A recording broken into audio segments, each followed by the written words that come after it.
नमस्ते दोस्तों, आप सभी का स्वागत है हमारे YouTube चैनल दादी नानी स्टोरी में।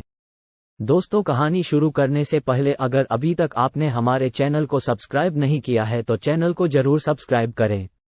इरावन की कहानी, जिसे अरावन या इरावत के नाम से भी जाना जाता है, महाभारत के महाकाव्य के भीतर एक मार्मिक और दुखद प्रसंग है। ये एक कम प्रसिद्ध चरित्र इरावन के जीवन और बलिदान के इर्द गिर्द घूमती है, जो अर्जुन और नागा राजकुमारी उलूपी का पुत्र था। कहानी की शुरुआत पांडवों के साथ होती है, जो अपने राज्य से निर्वासित होकर तीर्थ यात्रा पर जाते हैं।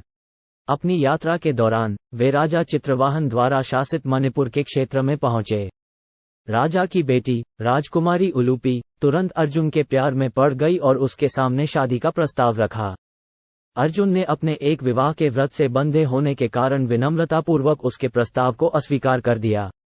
हालांकि उन्होंने उलूपी के साथ एक बच्चे का पिता बनने की इच्छा व्यक्त की, यह आश्वासन देते हुए कि बच्चे को उनके वंश में एक योद्धा के रूप में पाला जाएगा।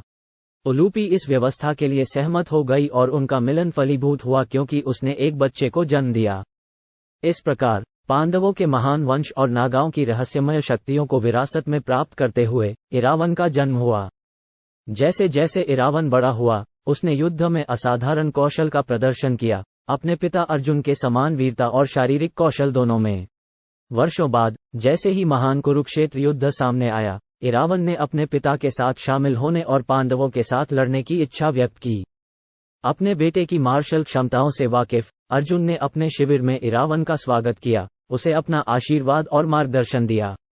युद्ध में इरावन की भागीदारी महत्वपूर्ण थी, क्योंकि उसके पास अद्वितीय गुण थे जो युद्ध के ज्वार को बदल सकते थे। उन्होंने एक कुशल योद्धा के रूप में अपने कौशल का प्रदर्शन करते हुए और खुद को पांडवों के लिए एक संपत्ति साबित करते हुए बहादुरी से लड़ाई लड़ी। हालांकि इरावन के साथ त्रासदी तब हुई जब उसने कौरव सेना में अजेय योद्धा अलम्बुश, एक शक्तिशाली राक्षस का सामना किया। एक भयंकर युद्ध में इरावन बहादुरी से लड़े, लेकिन अंततः राक्षस के लगातार हमलों से पराजित हो गए। जैसे ही इरावन का जीवन अधर में लटका, उसने महसूस किया कि उसका अंत निकट था। ये जानकर कि उसकी जीवन शक्ति आंतरिक रूप से पृथ्वी से बंधी हुई है, उसने भगवान कृष्ण से एक मार्मिक निवेदन किया। इरावन ने अपने आसन निधन से पहले शादी करने की अनुमति मांगी, क्योंकि वह शादी के पवित्र बंधन का अनुभव किए बिना दुनिया नहीं छोड़ना चाहता था।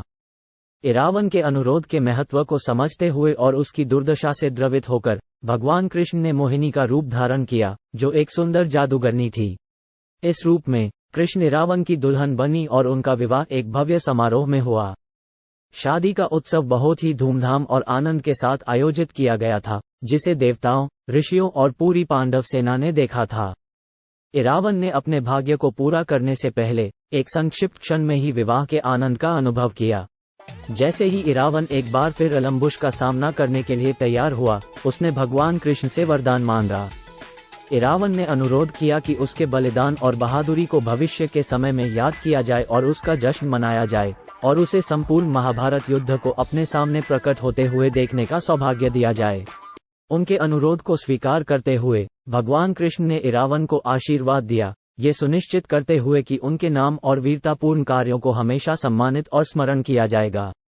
इरावन ने अंतिम भयंकर युद्ध में अपना सर्वस्व न्यौछावर करते हुए अलम्बुश से वीरतापूर्वक युद्ध किया। अंत में वह विजयी हुआ, लेकिन अपने जीवन की कीमत पर। इरावन की मृत्यु के बाद उसके बलिदान की खबर फैल गई, जिसने पांडवों और उनके सहयोगियों के दिलों पर गहरा असर डाला। उनका निस्वार्थ कार्य और इस कारण के प्रति अटूट समर्पण आने वाली पीढ़ियों के लिए प्रेरणा बन गया। उनकी स्मृति का सम्मान करने और भगवान कृष्ण के वरदान को पूरा करने के लिए दक्षिण भारत के कुछ हिस्सों, विशेष रूप से तमिलनाडु में अरावन महोत्सव या कुट्टंता महोत्सव नामक एक विस्तृत त्योहार मनाया जाता है। ये त्योहार आमतौर पर पंगुनी के तमिल महीने के दौरान आयोजित किया जाता है, जिसमें इरावन की शादी और उसके अंतिम बलिदान की पुनर्रचना शामिल होती है, जिसमें उसकी वीरता और भक्ति को श्रद्धांजलि दी जाती है। इरावन की कहानी युद्ध और संघर्ष के समय व्यक्तियों द्वारा किए गए बलिदानों की मार्मिक याद दिलाती है। कर्तव्य के प्रति इरावन की अटूट प्रतिबद्धता, प्रेम और साहचर्य की उसकी लालसा, और उसका अंतिम बलिदान मानवीय भावनाओं की जटिलताओं और नियति के भार का प्रतीक है। उनकी कहानी के माध्यम से हमें प्रेम, वीरता और जीवन की क्षणिक प्रकृति के गहन विषयों की याद दिलाई जाती है। इरावन की कहानी योद्धाओं की अदम्य भावना और उनके द्वारा छोड़ी गई स्थायी विरासत के लिए एक वसीयतनामा के रूप में खड़ी है, जो महाभारत महाकाव्य के इतिहास में हमेशा के लिए उकेरी गई है।